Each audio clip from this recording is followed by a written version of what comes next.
तो स्वागत है दोस्तों आज के हमारे नए वीडियो में। पिछली वीडियो में हमने देखा था फंक्शन क्या होता है, एरो फंक्शन क्या होता है। आज की वीडियो में देखने वाले हैं ऑब्जेक्ट क्या होता है, उसके बाद देखेंगे एरो ऑफ ऑब्जेक्ट क्या होता है। तो ऑब्जेक्ट मैं इस वीडियो में बताने वाला हूँ क्या होता है। तो सबसे पहले मैं अपना index.html और जेएस फाइल को कनेक्ट यहाँ से हमने किया था, पिछली कोड में हमने देखा था।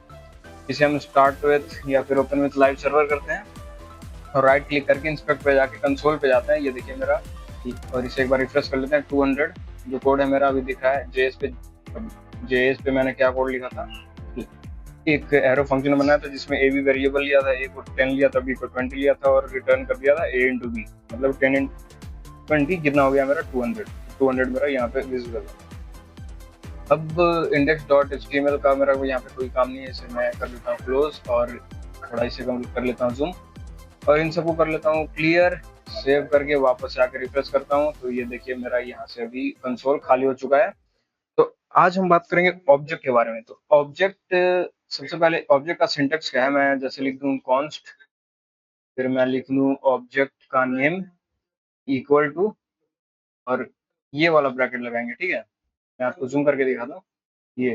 ये वाला ब्रैकेट लगाते हैं ऑब्जेक्ट में, और जैसे हम एक नाम लिख लेते हैं, जैसे मैंने लिखा एलाइस, और फिर कॉमा देकर दोबारा मैं लिखता हूँ राज, फिर वापस से कॉमा देकर मैं लिखता हूँ एलाइस, राज और कोड।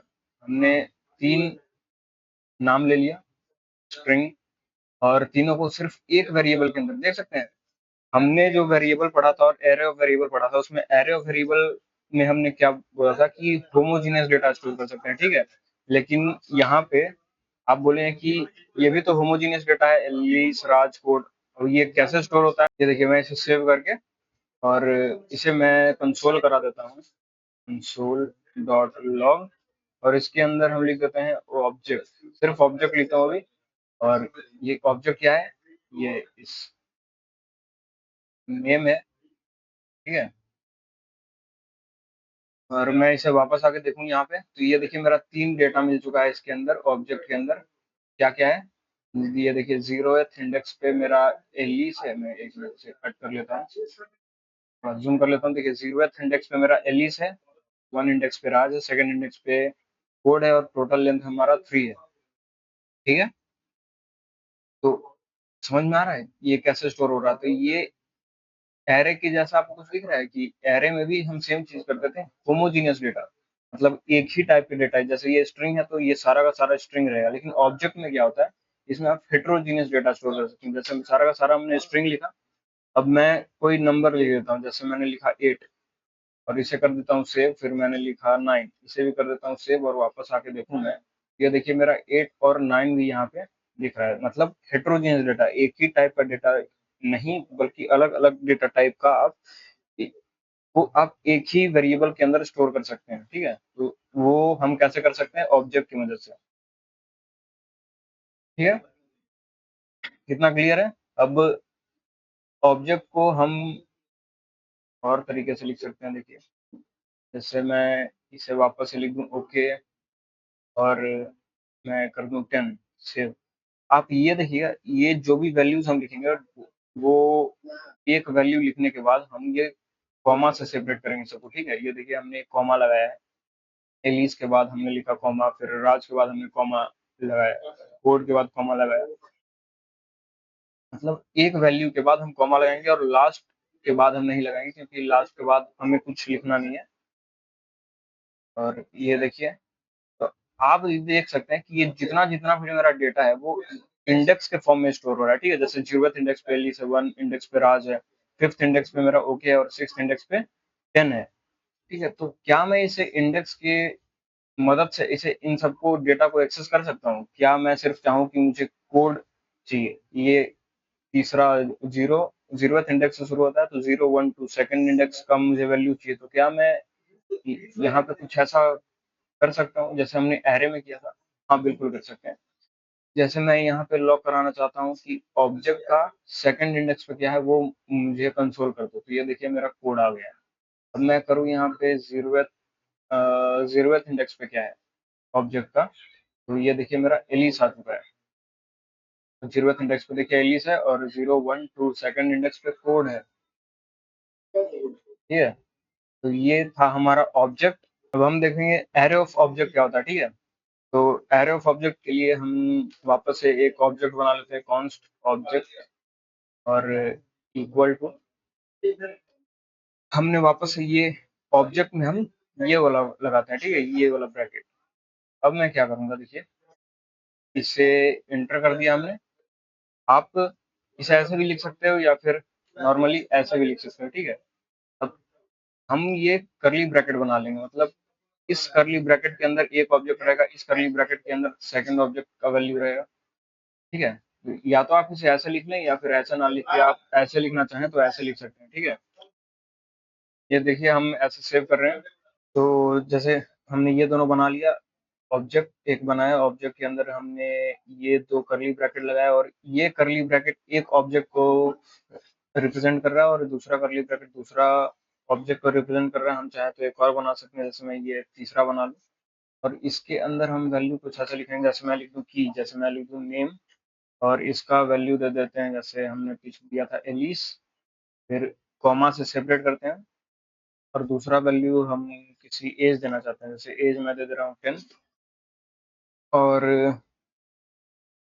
हम क्या दे सकते हैं, नेम एज, और जैसे मैं लिख दूँ जेंडर, जेंडर और इसे मैं दे दूँ एम, कैपिटल एम। ठीक है, इतना तो क्लियर है। सॉरी,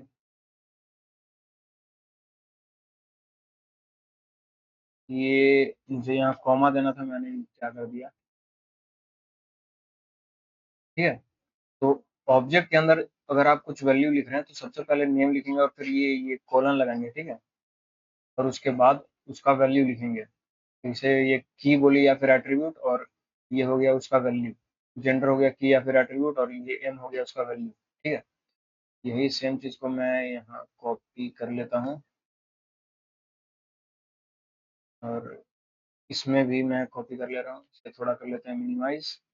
और यहाँ पे इलीस की जगह मैं कर दे रहा हूँ यहाँ पे राज, और यहाँ पे मैं कर दे रहा हूँ श्याम। ठीक है, और एज मैं कर देता हूँ यहाँ पे 40, यहाँ कर दे रहा हूँ मैं 20। एक सेकंड लिया,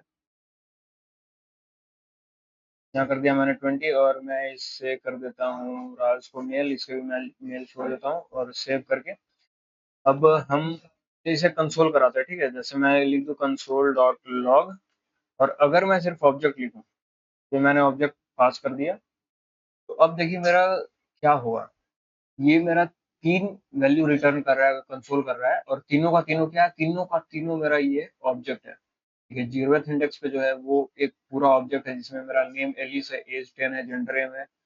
फर्स्ट इंडेक्स पे मेरा एक दूसरा ऑब्जेक्ट है जिसका वैल्यू है नेम, जिसका नेम के अंदर वैल्यू है राज, एज के अंदर वैल्यू है 20, जेंडर है एम, मेल। फिर सेकंड इंडेक्स पे ये पूरा का पूरा एक दूसरा अलग ही ऑब्जेक्ट आ चुका है। तो ये क्या है, एरे ऑफ ऑब्जेक्ट। अब इसे क्या हम एरे की तरह ट्रीट कर सकते हैं, बिल्कुल ट्रीट कर सकते हैं। जैसे मैं बोलना चाहूँ कि एरे ऑफ फर्स्ट इंडेक्स का मुझे वैल्यू रिटर्न करो, तो ये देखिए मेरा फर्स्ट इंडेक्स का वैल्यू रिटर्न हो चुका है, नेम राज, एज 20, जेंडर एम। ये देखिए, ठीक है। अब मैं स्पेसिफिक अगर चाहूँ तो ये भी लिख सकता हूँ, जैसे मेरा एट्रीब्यूट था नेम, एज और जेंडर। ठीक है, तो ऑब्जेक्ट ऑफ फर्स्ट इंडेक्स का डॉट नेम मैं कर दूं अगर, ये डॉट क्या करता है, एट्रीब्यूट को एक्सेस करने के लिए यूज होता है। डॉट नेम अगर मैं करूँ ऑब्जेक्ट वन का, ये मेरा था 0th इंडेक्स, ये था फर्स्ट इंडेक्स, ये था सेकंड। 0th ऑफ फर्स्ट ये हुआ, इसका मुझे क्या चाहिए, डॉट नेम, मेरा क्या यहाँ पे शो होना चाहिए, राज। देखिए राज मेरा शो हो चुका है। और अगर मैं चाहूँ इसका क्या मैं एज एक्सेस कर सकता हूँ, तो ये एक्सेस कर सकते हैं वही डॉट प्रॉपर्टी का यूज करके, ऑब्जेक्ट ऑफ वन डॉट मैं लिख दूँ अगर एज और इसे कर दूँ सेव, तो वापस आकर देखूँ तो यहाँ मेरा 20 दिख रहा है, ये 20 राज का एज है। हाँ वही है।